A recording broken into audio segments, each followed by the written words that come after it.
have their own minds. But we must not fear them, they are a part of our heritage. We must learn from them, and perhaps, find the one who is controlling them. The girl looked up at him with wide, honest eyes, and in that moment, Adisa vowed to restore order to the festival and reclaim the magic that belonged to the people. As twilight descended over Ireland, the festival transformed into a surreal carnival of light and sound. The streets became rivers of glowing torches, and every surface shimmered with the reflections of 1,000 dancing colors. The sounds of laughter, music, and whispered incantations melded together in a symphony of mystery. In one particularly crowded thoroughfare, Adisa and Boba Bale found themselves surrounded by a motley crowd of revelers, masked dancers twirling in hypnotic patterns, street performers juggling flaming torches, and elderly storytellers recounting age-old legends in voices that trembled with passion. Amid the merriment, however, there lurked an undercurrent of tension, as if the very air crackled with the knowledge that something momentous was about to occur. In the center of this swirling vortex of celebrations stood a grand pavilion draped with vibrant fabrics and lit by hundreds of flickering lanterns. It was here that the head priest of the festival, a venerable man known as Chief Ose, was about to deliver his opening blessing. His voice, resonant and measured, carried across the assembled crowd, invoking the spirits of the ancestors and calling for unity, joy, and protection. Yet as he began his chant, an unexpected interruption shattered the solemnity of the moment. A booming, disembodied laugh echoed from the depths of the pavilion, a laugh that was at once infectious and chilling. The crowd fell silent, their eyes darting about in confusion. Chief Ose paused, his expression turning grave. "Who dares disturb the sacred rite?" he demanded, his voice rising above the sudden hush. From the shadows at the far end of the pavilion emerged a figure cloaked in a patchwork of vibrant fabrics, a figure whose every movement exuded both mischief and challenge. It was none other than Kofi, a young prankster known for his clever antics and irreverent humor. But tonight, his eyes held a strange, almost otherworldly glimmer, and his smile was too wide, too knowing. "I come not to defy the ritual," he declared in a playful tone that belied an undercurrent of danger, "but to remind you that even the gods themselves sometimes need a good laugh." A ripple of uneasy laughter spread through the crowd, and yet behind the levity, something in Kofi's presence hinted at a deeper, more mysterious purpose. Chief Ose's voice wavered as he attempted to regain control of the ceremony, but the moment had passed, an unspoken challenge had been issued, and the delicate balance between the mortal and the magical had shifted. Adisa exchanged a troubled glance with Boba Bale. This was no ordinary prank, it was a deliberate act of enchantment, designed to unsettle the very fabric of their sacred celebration. The two men knew that they must act quickly if they were to prevent the festival from descending into uncontrolled chaos.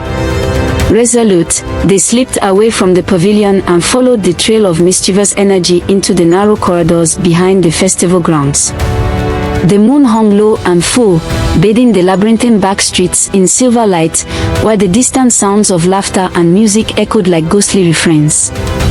Their footsteps were soft on the worn cobblestones as they ventured deeper into an area of town where the old and the new collided, a place where forgotten shrines and modern murals coexisted in a delicate dance of memory and ambition. Every so often, a stray mask would flutter by on a sudden gust of wind, its painted green widening as if in silent invitation. Adisa could almost hear the whisper of the ancestral spirits urging him onward. They eventually arrived at an abandoned courtyard, hidden behind a row of vine-clad buildings.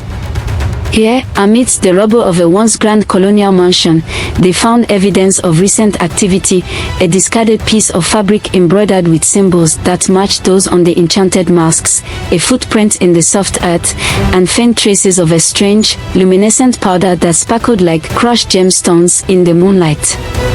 Boba Bale crouched down and examined the powder with a practiced eye. "This is not of our earth," he murmured. "It bears the mark of a rare spice, one that is used in ancient rites to invoke laughter and madness in equal measure. Whoever is behind this is no ordinary trickster." Adisa's heart pounded as he carefully gathered a small sample of the powder, tucking it away in a leather pouch. "We must take this to the elders," he said softly, "for they will know what it means." But even as he spoke, a sudden, staccato burst of giggles erupted from the darkness, and a mask, its painted eyes wild with mirth, leapt from the shadows and darted away into the night. It was a playful chase, one that forced the duo to dash through winding alleys and over crumbling walls, their laughter mingling with shouts and gasps. In one frantic moment, as Adisa nearly collided with a vendor's cart piled high with fruit, he couldn't help but join in the absurdity, laughing even as his heart raced with adrenaline. "These masks," he gasped between breaths, "they are alive, and they are leading us on a merry chase." Baba Beo's eyes shone with both amusement and grim determination. "Then we must follow them, for in their laughter lies the secret to restoring our festival." Their pursuit wound through the ancient streets of our Lord until they found themselves in a forgotten courtyard where time itself seemed to stand still. The air here was thick with the scent of aged wood, blooming jasmine, and the faint aroma of something exotic, a fragrance that hinted at magic and mystery. In the center of the courtyard, illuminated by the silver light of the moon, was a massive mural depicting a long-forgotten tale of gods and mortals, of laughter that healed and laughter that harmed. It was said that in days of old, the ancestors created masks to capture the spirit of joy, to remind the people that even in the darkest moments, there was always a reason to laugh. But now, that same laughter was being used to unbalance the natural order. Adisa stepped forward, his gaze fixed on the mural as if seeking guidance from the figures painted in ancient hues. "Our masks must be reclaimed," he declared, his voice steady despite the storm of emotions swirling within him. "We must restore their true purpose, to bring joy and unity, not chaos and confusion." Baba Beo placed a reassuring hand on his shoulder. "And we shall," he said firmly. "But first, we must confront the one who dares to toy with the sacred magic of our ancestors." With renewed resolve, the two set off once more, following the trail of enchanted mischief into a part of town where the modern clashed with the mystical, a district where neon lights met ancient stone, and the pulse of the city was both frenetic and rhythmic. They encountered a series of curious characters along the way, a street artist who claimed that the mask spoke to him in colors and shapes, a pair of elderly women who insisted that the laughter of the spirits could cure any ailment, and even a group of boisterous youths who swore they had seen a mask perform acrobatic feats atop a market stall. Every encounter added another layer to the mystery, another clue in the grand puzzle of the laughing masks. At last, deep in the heart of this district, in an old, crumbling compound that once served as a community center, Adisa and Baba Beo discovered the lair of the mischief maker. The building, its walls covered in vibrant graffiti and faded murals of ancient gods, exuded an aura of wild creativity and subtle menace. As they pushed open the heavy, creaking door, a low, resonant chuckle greeted them from the darkness within. The interior was a chaotic blend of art and relics, masks hung from the ceiling like bats, intricate carvings of ancestral figures adorned the walls, and scattered throughout were objects imbued with a strange, otherworldly light. At the center of the room sat a figure shrouded in shadow, a mask maker of a different sort, whose presence was as enigmatic as it was unsettling. "Welcome, welcome," the figure intoned in a voice that was both melodic and mischievous, echoing around the cavernous space. "I have been expecting you." Adisa and Baba Beo exchanged cautious glances as the figure slowly rose to reveal himself. He was an older man, his face partly obscured by a large, elaborately decorated mask that concealed his true features. In his eyes, however, shone an irrepressible glint of humor, a spark that suggested that behind the veneer of mischief lay a profound understanding of the ancient ways. "I am a funny," he said, his voice softening as he continued, "once a mask maker of renown, now but a wanderer of the old paths. I have taken it upon myself to liberate the masks from the confines of tradition, to let them laugh, to let them be free. And in doing so, I have stirred a pot that cannot be easily calmed." His tone was not hostile, but it carried a challenge, a dare to those who believed that the masks should remain as they had always been. A tense silence fell over the room as Adisa stepped forward, his eyes filled with determination. "But Ifeanyi," he said, "our masks were meant to bring joy, not chaos. They are the soul of our festival, the bridge between our past and our future. Your meddling has unbalanced that spirit, and now the laughter has turned to madness.